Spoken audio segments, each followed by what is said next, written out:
পরিচয়বাদী রাজনীতি নিয়ে জামাত বেশ একটা বেখাপ্টার মধ্যে রয়েছে, এই বিষয়টা একেবারে পরিষ্কার।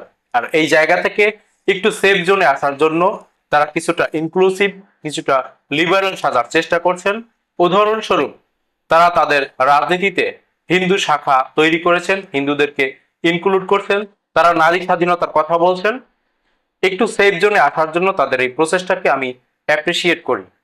তবে অপরাপর সব রাজনৈতিক দলগুলোর চরিত্র যদি তাদের মধ্যে বিদ্যমান থাকে, সেটা কোনোভাবেই শোভনীয় নয়। একটা বিষয় তাদের মনে রাখা উচিত, তারা এখনো ওই পরিচিতিতে বিদ্যমান রয়েছে। তারা একটা ইসলামী লেবাস নিয়ে, একটা ইসলামী ব্যানার নিয়ে রাজনীতি করছে।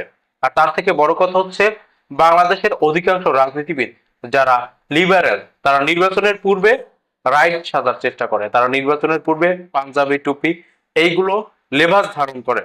এমনকি সেকুলারদের জননী শেখ হাসিনা 1996 সালের নির্বাচনে পট্টা মাথা দিয়েছিলেন, হাতে তসবি নিয়ে তারপরে শপথে গিয়েছিলেন।